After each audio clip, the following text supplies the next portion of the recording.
Before we get started though, is there any questions for me? Anything at all?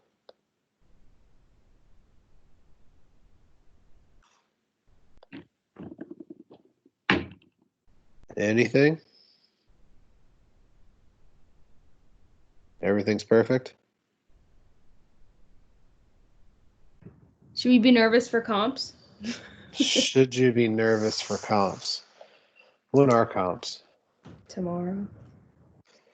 Oh, let me give you guys my best recommendation for taking comp exams. Don't or answer the questions as fully as you can. Okay?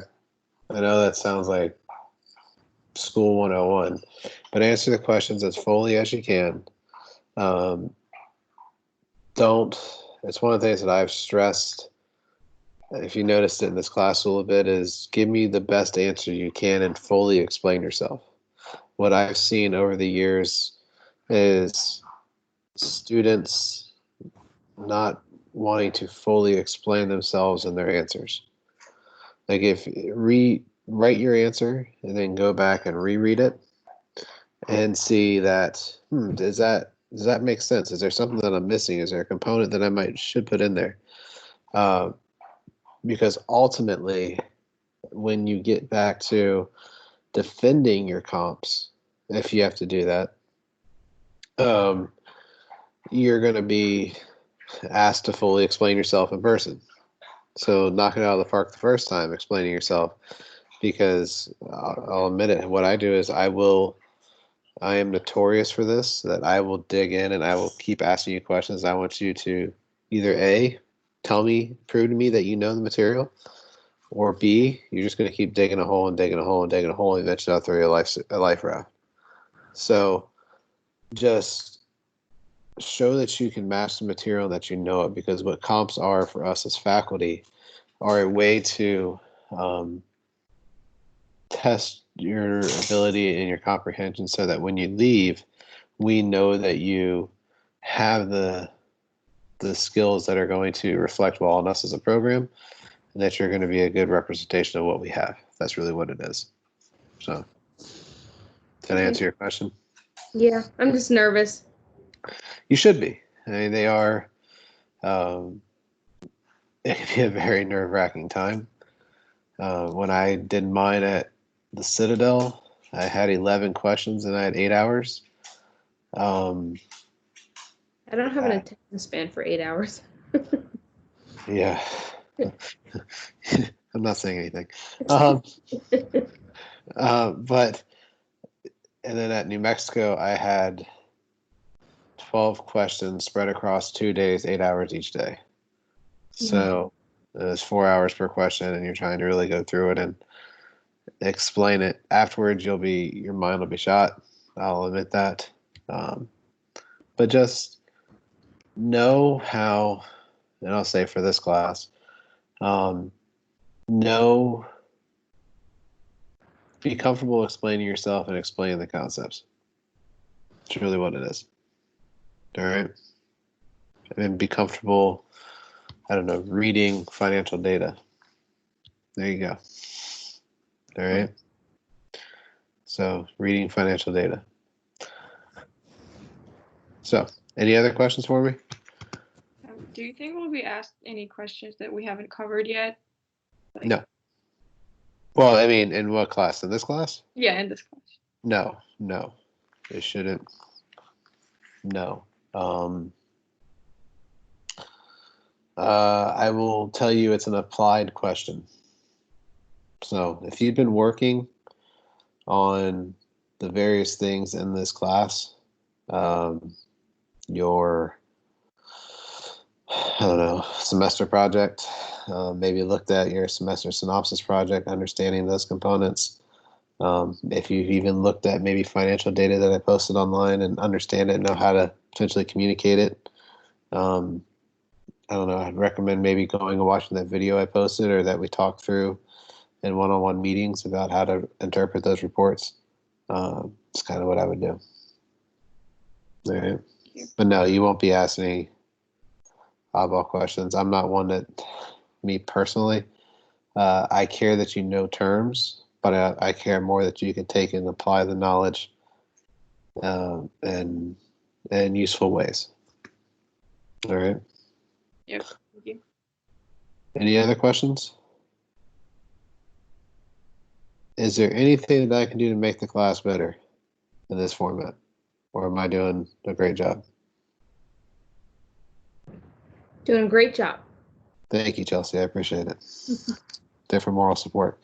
So with that, I guess let's get started. As I mentioned in the email or in the little thing, I want to get through the slides. Obviously, I only have 9. And then I want to briefly talk about what's going on at Coastal. If you've seen, did you guys see any of the emails that came out from Coastal at all? What's happening? But I've also heard it from athletics. Like I've been in meetings for it, and it's actually like really interesting to kind of see what we're applying, like learning in class and how they're having to handle and change all of their financial like aspects of it. Because no one expected this, but it's it's interesting, I should say. Yeah. So right now, for those of you who aren't aware, Coastal Carolina and the president sent out an email, I think Sunday night, to everybody, to all faculty and staff, and said that, well, he doesn't want to do it. We're considering a reduction in force plan, which means layoffs, and how and nothing's off the table. So I want to talk a little bit through that, and Abby, you can maybe speak to a little bit more coming from what you've seen and heard in athletics. I could you not have a whole entire sheet of notes that I'm going to be an active participant today during that town hall, so join in and eat some popcorn and watch. But it'd be interesting to see what happens overall. So we'll get to that. But first, let's talk. So at this point in the semester, we have fully transitioned away from from more macro level financial concepts with organizations, and we're digging into personal finance and your own stuff. So everything from this point on through the rest of the semester is me trying to help improve you for your financial futures. My students last semester said this is probably their favorite part of the semester because you guys all want to buy houses, right? In the future, I assume. We want to buy cars, want to retire at some point in the next 30 to 40 years, depending on what you're doing. So how do you, one plan for that, how do you pay off the education that you're getting now? I have a situation with my advisees who is all he's got left is a couple more classes in his internship and he can graduate, but now he wants to add 18 more hours of classes and get a marketing minor because he thinks it's going to be great for him, and that's a $15,000 investment. Like, what's the thing about time value of money? What's the present value of that in your own career when you think about the debt that you might accumulate for that in the future? So really thinking about those personal financial aspects of it. So let's we think financial planning. There's a lot of professionals out there that can help you. Once you leave, I'm sure you'll get that. Actually, I had someone who used to work at Coastal who's now works for like Merrill Lynch or something. Email me or friend request me on LinkedIn saying, "Hey, how this? Let me know if you need help with your financial planning." I'm like, I think I got it. But there's different ways to see that with personal financial planning overall, and that's managing your own economic situation and having economic satisfaction. I will tell you that once you get into your careers, it is not necessary that you might not like where you work, but how much you're making in your own personal financial planning. You are dependent upon that salary coming in, and that's a important component of that. And when you think about the future of how that works, especially with salary compaction, your student loans, if you have student loans, when those fully kick in, have fun. And other things that go through and planning for stuff that you want to do in your life, whether it's take a vacation every year, if that's having a family, if that's bringing another dog into the house. what's that look like, and what's your budgeting structure system? And then when you think about overall your comprehensive financial plan, that's your daily living expenses, major expenditures that you may have, recreational activities. Some can recreate pretty cheaply and free. Me, I like to golf. So yeah, that can be pretty expensive. $50 a round, $60 a round, trying to do that. But how does that all play into your realm? And it all leads to quality of life that you want to have. So there's that. Saving. My wife saves. She has a checklist that has 52 weeks on it, and it's essentially adding in, I think, $52 by the end. So every week it adds in $1. That's just one thing. So at the end of the year, you have over $1,000 that you can put in savings, which is great. It's one of the things that make you feel I'm saving a little bit here and there. But how much can you share? You talk philanthropic donations, charity, something that you should have potentially for, talked about IRS last week, but charitable contributions are taxable write-offs depending on how you look at it in different ways. So can you make those contributions? I stole this from the book, but really the financial planning process revolves, and reflect back to this as a guide when you're trying to set up your own stuff. So first, your current financial situation. Everybody is different. Some people are very well off, don't have any debt when you come out of college. Great, I envy you. Some people, I'll say myself, I have over $200,000 of student loan debt.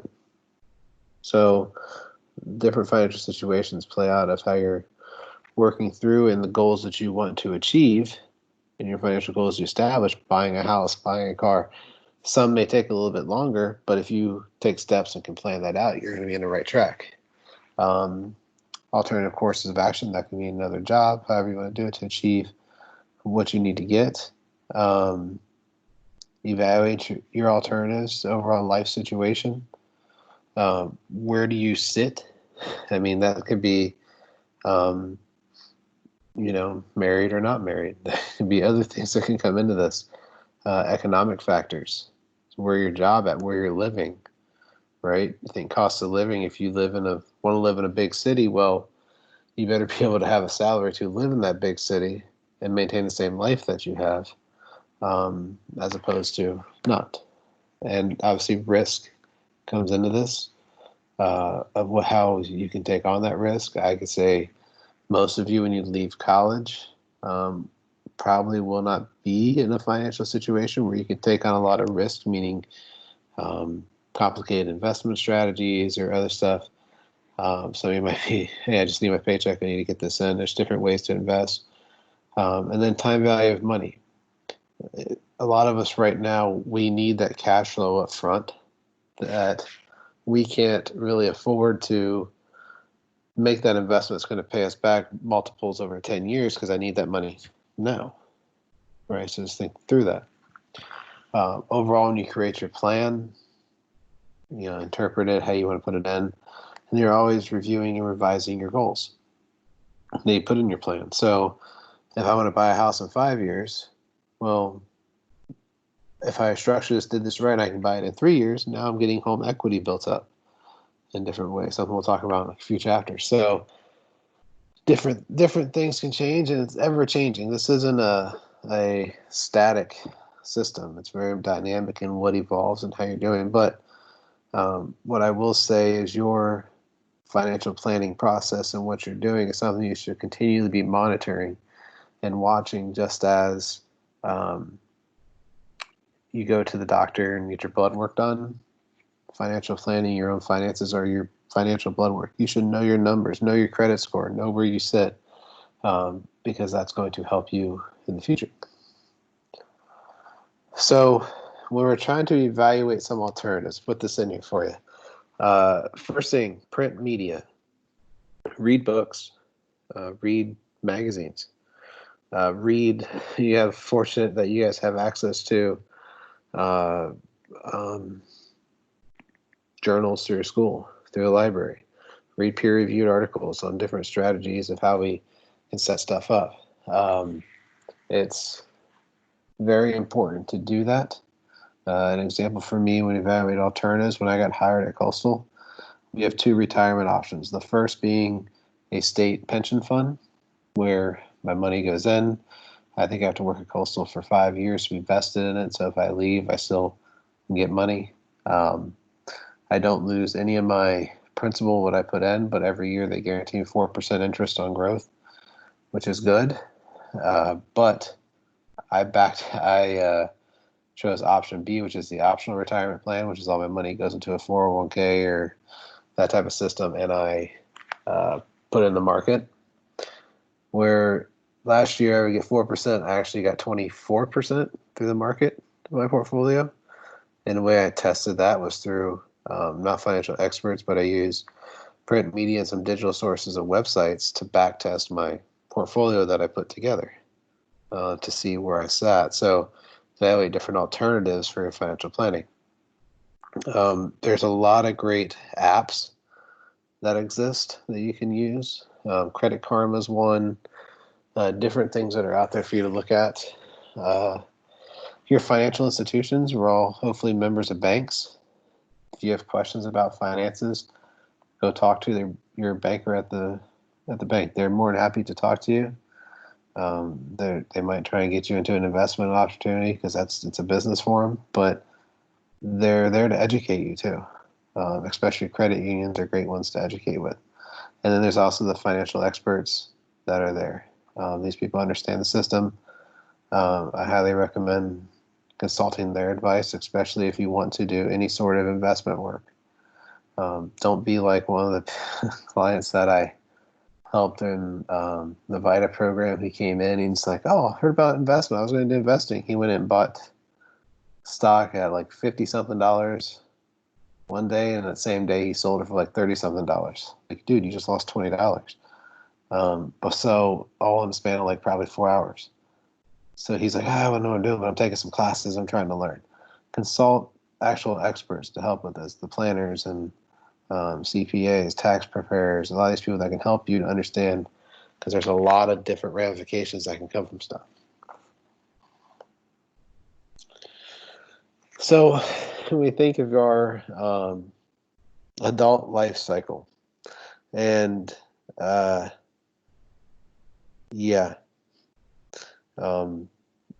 not 100% accurate when we think about this, but graduation, various levels of education, whether it's undergrad, master's, wherever you're at, engagement, marriage usually does follow.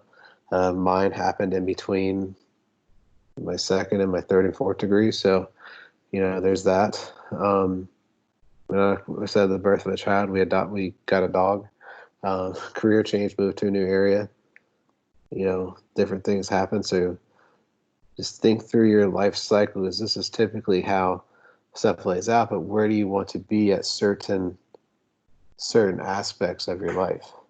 One of the biggest things that we talk about now, and I've heard this from multiple older clients that came in who, one lady, she said she was a waitress her whole life and didn't really think about through anything. It was dependent on her husband. I am a huge proponent for 2-income households. That's coming from me being an older brother to my sister who is very independent, strong-willed, and who knows if she'll ever find anybody. But still, she is a dynamic force, and having that ability to command your own financial stability is something to truly have in you now. One thing I would caveat in this whole adult life cycle, and I brought it up to my undergrad students last semester when we talked about credit scores, and I said, how many of y'all, when you're out, meeting people or trying to find your boyfriend, girlfriend, whatever, I said, would you ever ask them what's your credit score? They're like, no, I would never do that. No, I'm like, well, why not? Like, that's just not something. I'm like, that's one of the more important things. Because if you get in, when you realize once you get married, you now become liable for the other person's debt. So it's something to truly consider. as far as this whole life cycle financial planning. There's a lot to it, so not bringing bummers down, but there's that. When we think economic conditions, one of the things that you've probably heard if you've watched anything on TV, I tend to watch a lot of CNBC. I like it. And we talk about consumer prices. And overall in the economy, we try and keep inflation to about 2% annually. That is a good marking point for growth overall for the economy. It tries to keep up with GDP, gross domestic product, GDP.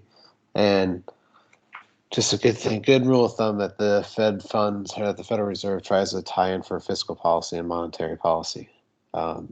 Consumer spending, if you've heard anything about the economy, why did the federal government issue out stimulus checks? Because of consumer spending.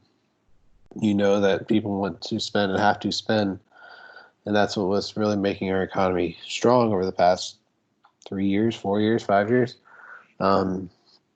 is consumer spending. If consumer spending is good, it means people are confident they're in their jobs, that they're prosperous, they're going to be well, and they're not holding back money thinking of a recession that might be coming. So consumer spending is usually an indicator of a really strong economy. And then interest rates. So if you've heard anything at all, you've probably heard the Federal Reserve cut interest rates to the near 0%. My sister heard this, and she went out and bought a new car because she needed something to be a little bit bigger. She's moving to an area where it's going to snow, whatever. She wants something. So she went and traded in her car she had and tried to get a better deal. So like interest rates are almost 0%. I'm like, not quite. What the Federal Reserve sets is what we call the Fed funds rate. That is the amount of money, that is the rate that banks can charge other banks to borrow money. So if you go to, let's say, bought a car. So you go to Carolina Trust Federal Credit Union here in town, or Conway National Bank, and you go to them and you say, hey, I want to buy this car. It's $30,000. I need to borrow $25,000. And you're like, okay. Conway National Bank does not have $25,000 in their accounts truly that they can lend out to you. What they do is they then go borrow money from another bank who has money. They borrow money from them, and that bank charges them whatever 0.25% to borrow that. They look at your thing and they say, all right, well, you can give me an interest rate of 3.2%. You're like, wait a minute, why? Like it says 0% or 0.25%. They still have to make money on what they're doing. That's the rate that you pay. Interest rates is how much money you are being charged to use someone else's money, right? It's the same thing if I borrow, if I rent I don't know, a machinery to do my yard or something. I'm paying someone for the use of that machine and time. So I return the machine to them, or else they charge me for that. That's why banks will revoke stuff for you. But the rate you pay is just that percentage rate. I think on my car, I borrowed at a 1.99% interest rate, and I think I paid like $840 in interest. They're going to get their money. That's just how they make money. So, any questions on that? Interest rates? Make sense? Okay. Now think about your overall, some personal financial goals. Your short term, usually these are those that can be achieved within a year. Saving for a vacation is one, paying off small debts. Highly recommend if you have credit cards, try and pay those off. Stuff that can be taken care of in that short time frame. And then we have those intermediate goals, 1 to 5 years. Those could be, hey, I want to buy a house. I want to do other stuff. So what are my intermediate goals that I laid out in that 1 to 5 year time span that we want to accomplish? And then long-term goals, retirement, money for a college fund, if you have a kid or somebody else, purchase of a vacation home, yada, yada, yada. So thinking about long-term goals, those are something to build towards. Doesn't mean you have to do it all in one big shot, but let's say you have extra money that comes in, put it towards this other fund. Do these other things to help your personal financial goals get off to the next stop. And then all goals, you guys probably should have seen this before, are SMART. The way to think about all the goals that you build, they should be specific. Let's use one. My wife wants a patio. That's going to be a short-term goal. So specific, we want to build a patio. Measurable. Well, one, I can measure how much it's going to cost to build said patio. Action-oriented, what can I do to make sure I get there? So if I need a patio, it's going to cost me $1,000. How am I going to get there? Well, I'm going to save $10,000, $100 for 10 weeks. No, not even that. Yeah, $100 for 10 weeks. Is that realistic? Sure, I can do that. And then some sort of time-based, set some time frame to it. A goal without any time-based measurement, it's just the wish list, right? So it's got to be realistic too. So if you're saying I'm going to save $1,000 a month and you only make $1,000, you make $1,500 a month, probably not realistic. So think through how that all plays out for you. And then last thing, last slide. So time value of money. A lot of you encounter this, especially when it comes to making investments. We talked about it before in class, but this is that old question of would you rather have $100 today or $100 a year from now? And a lot of my undergrad students are like, I'll take it a year from now. I'm like, not really, because you don't get that same $100.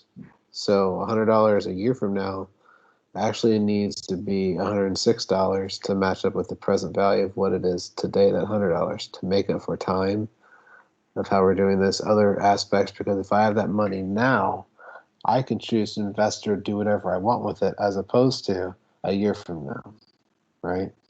And think through the stimulus checks from the federal government that are coming up. You have to take that assessment of, I believe it's a fundable tax credit that'll come to people, but instead of waiting to give that to you in May or in April 2020 or April 2021, we're advancing that to you now.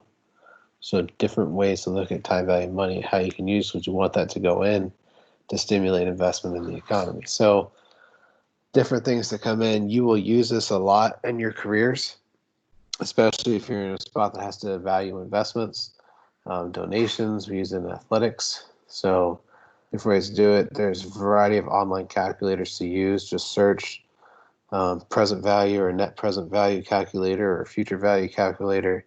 There's a bunch of them online. Don't go sit there and try and do it by hand. If you have a financial calculator, you can do it. Just use the internet. It's even easier. That is one that you'll probably see a lot in the future for you. Future value of annuities, that's your retirement. You get a series of payments, whether it's monthly, yearly, stuff that's coming to you. What's the present value of all that coming together? All right. Any questions on this stuff? Okay. So let's talk about what's going on at Coastal. Abby, why don't you fill us in a little bit of what you've heard?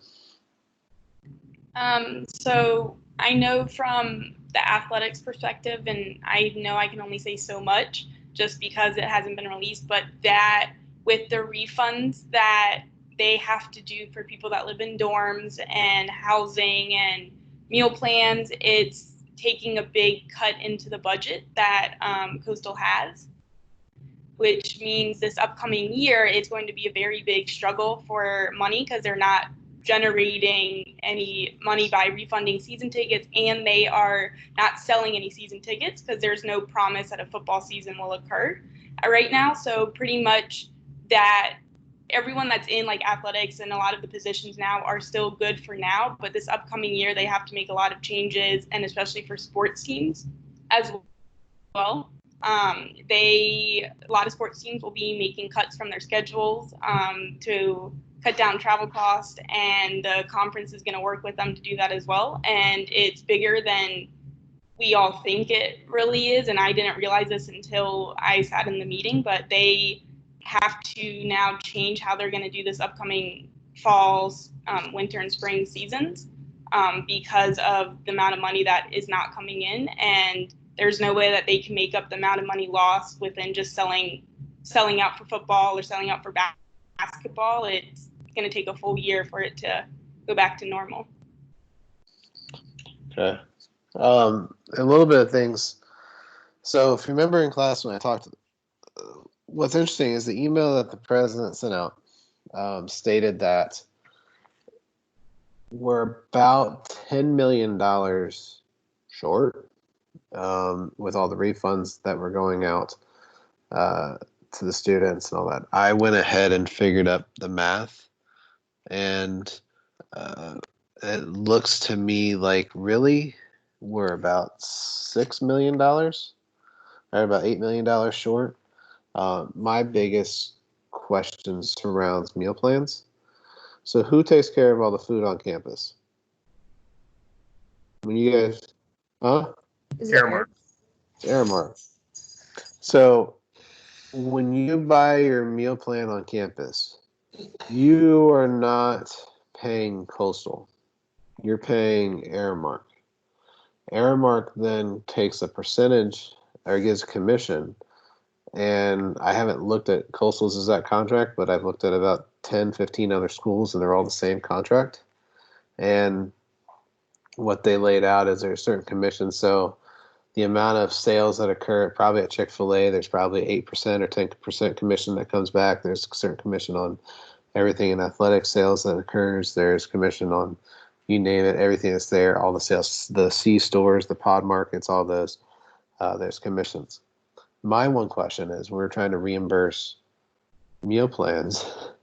That to me is the university then saying, wait, Aramark, they paid you, but we're going to pay these students back because you know, you got the money, we're going to pay them. So we're just trying to cover you. Do you think that sounds right, or is that wrong?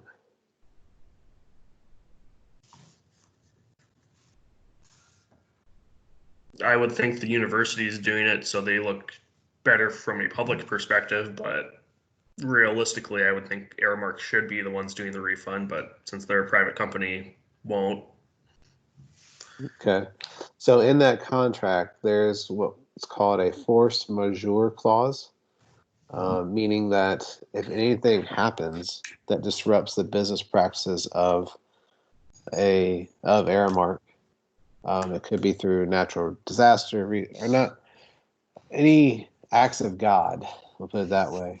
Could cause this, or non-acts of God, so protests on campus. So I feel bad for UC Berkeley because I'm sure there's probably a protest over something that happened on campus every other week there that potentially could. Think about if PETA showed up to campus and just blockaded the thing because on Fried Chicken Friday we're harming chickens, right? So think about that.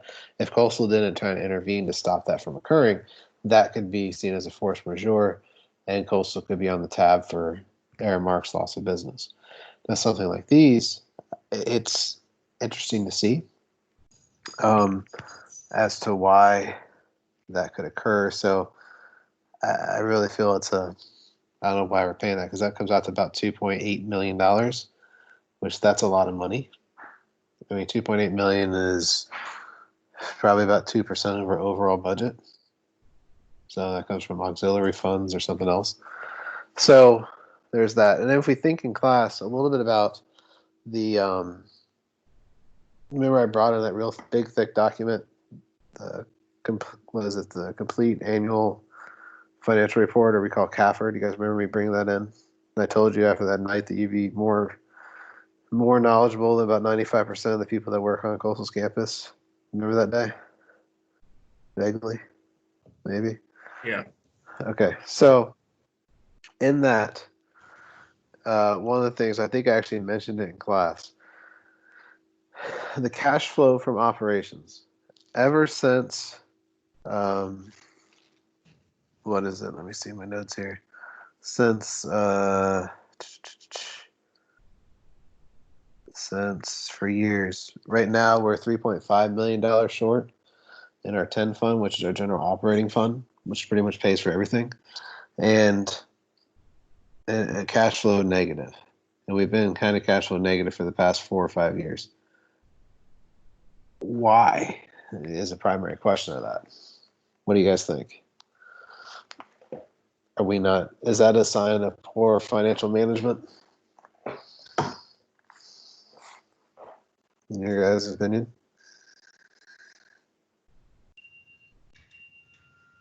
In other words, think about it this way.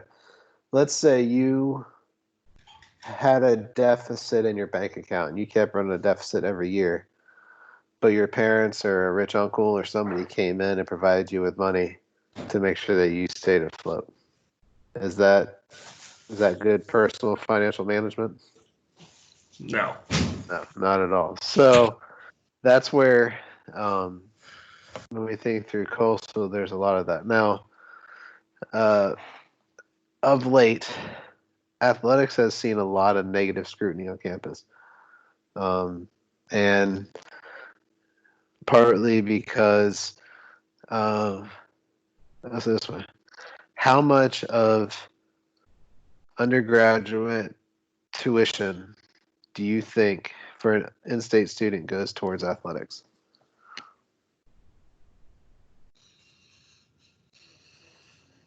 Abby, do you know the number? I don't know the exact number, but I know it's a big proportion of tuition, more than people think. I want to say it could be about maybe like 70% of it. Just I know like at ECU they raise tuition off of athletics because of that, but I don't know the exact amount. So it's not 70%, but there's two things. So when you dig into it, if you go on Coastal's webpage where it talks about fees, you'll see that it says the athletics fee is $295. And that's for both in-state and out-of-state students. So we think that's student fees, right? That go towards athletics. However, when you look at the overall report, a cut of the tuition dollars that are paid to, you think, pay for classes, pay for everything else. For an in-state student, 5.3% of the tuition dollars, or $309, goes to athletics. And for out-of-state students, it's 5.9%, or $806 of the tuition dollars goes towards athletics. And for an out-of-state student, which is what we try and push for, approximately 8.1% of all their tuition that they pay, or $1,101 of it, goes towards athletics. So if we think in the grand scheme of things, that's approximately 5.9, close to 6% or 5% that could go towards other aspects of the university. So I don't know. There's a lot of questions that could come from that. I don't know. What are your guys' thoughts?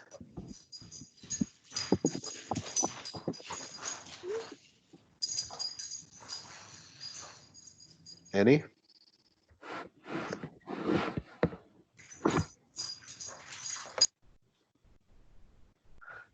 Imagine if your job depends on.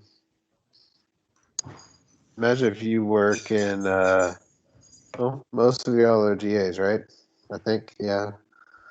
So most of y'all are GAs, and most of your GAs are paid for out of the academic world, not athletics. I believe. Now, we could have more. Some of that money could come and be more in athletics or in academics. If you think about that, so there's different ways that all plays out overall. Because right now, if you're looking at reduction in force, those are people's jobs. And at the university, about 80, what was it? It's about 81% of all of our expenses from our operating fund go towards tuition and fringe benefits, not tuition, salaries and fringe benefits. So there's not a whole lot of dynamic flexibility with it, right? That you think about. So one of the things, I want to share your guys' thoughts on this. Do you feel that potentially the university is course correcting from overspending in prior years? So I think going back to 2016, we've been cash flow negative in operations. Trying to course correct now and using this as a way to try and do it. I think that they are, but because they over the years are having issues of having the revenue generation coming in from sports and just a lot of extra expenses that they haven't really come into mind, and now this whole cut from like the NCAA and their conference, it's going to be even harder for them to do that, even though they are trying to come back, even if it's after this next year with better, cash flow and like just making sure everything's like not overspending things, but they're struggling to figure out the ways to even. So let's go with that a little bit.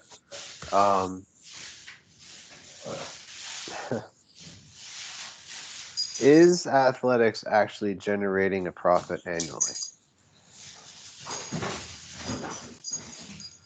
Anybody? Let's take a wild guess. No. No. No. It's hard to tell. No. It's hard to tell in the reports if you look at it through the one that's posted online, because the numbers come out to zero every year. And I was asked, and I was told that, oh, well, because we're an entity, athletics is an overall entity, it's just a department of the university. So if there's any overages, the university needs to make sure that the bills are paid. So here's the caveat to that. For an academic program on campus, for our RSM program, for any of these other programs, the metric they look at for generating revenue is for every $1 that's invested in it, we want to see $2 returned, right? That's a pretty good return. For graduate programs, we want to see 25% return. So I invest $1, I want to see 25 cents back. The reason for that is you guys, GAs. That's an added expense that tends to come with it for recruiting people in. I know of another school right now that would like me to adjunct for them, where they said, I was told, oh, well, the president of the school wants to see actual money being brought into the program and not just a bunch of GAs in it, where essentially we're paying ourselves. So we're not actually making money.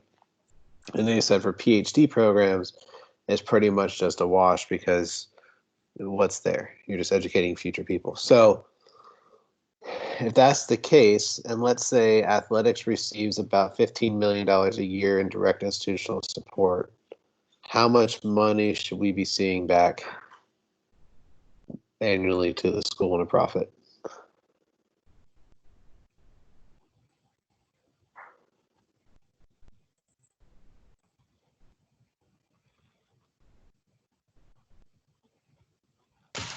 You said it was $2 for every dollar spent? Yep. So I would think 30 million. So you would think 30 million coming back. I can tell you from looking at financial reports from 2015 to 2019 at probably about 60 to 70 different schools, that's not true anywhere. So why does athletics operate differently, you think?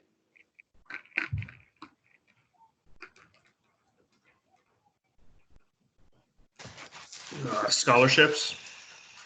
Okay. But other programs on campus give out scholarships.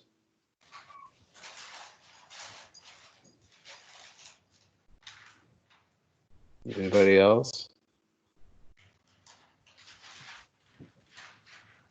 It's something it's just at the root of my research. What I'm trying to figure out myself is what's that return on investment? what's that financial aspect that we seek to get back? You know, and you guys, and this is at the root of your projects you're working on. But what's that return on investment that's coming back to us? What's that percentage off of everything we're giving in if we're commanding more and more resources, right? What's that return? And I think there's a lot there. So I think at Coastal you're going to see a friction that gets played out here quite a bit. And Abby, I know you can probably speak to it from that side, but I know from the faculty side, there's a definite friction that occurs. Because if you look at it and you take essentially average it out 5.5% of the budget, and we just hand that over to you of tuition dollars that they're paying to educate. A lot of the question comes, what's the purpose of the university? So there's a lot of bigger picture questions that are there. But let me ask you guys this question. Coastal made the switch to the Sun Belt, right? Was that financially a sound decision? No. No. They just got Why? into more financial burden because they are also obligated to renew the stadium and comply with the rules of the new conference. Okay. So in that, are we one of the bigger schools in the Sun Belt or one of the smaller schools? Smaller. I think we're the smallest, right? I think so. I think so. And you look at other schools, so I think App State is pushing 20,000 students, 25,000 somewhere in there. Georgia Southern, I don't see Marcus on here, but West Georgia Southern just combined, I think they're close to 35,000. So you take 35,000 students times 5.5% of their tuition dollars, or even just their athletic student fees. That's a lot more money coming in, right? Even just from the fees alone. So here's the thing that we have to, if you look at the overall thing, what's been Coastal's nature for the past 10 years? What have we told everybody about the university? It's growing. It's growing. We're growing, right? We're seeing growth. We're seeing all this. We're built off this growth model that's happening. And I probably mentioned in class before that in business, you either grow or you die. So we're trying to grow. We're trying to grow. We're not trying to grow purely just for the fact that we need more students on campus. We're trying to grow to, feed that spinoff of what's occurring. So I don't know. I hope that this might be something you guys look into when you're working on your papers. Didn't enrollment go down this year? Enrollment did go down. Enrollment went down, I think, 0.9%. So we're under 10,000 students at the school. There's still interest to come to the university. But I guess the question then surrounds what's the financial implications of that, right? How much are we bringing in? What does that play into for athletics? Because that question of are we in a better place financially now than we were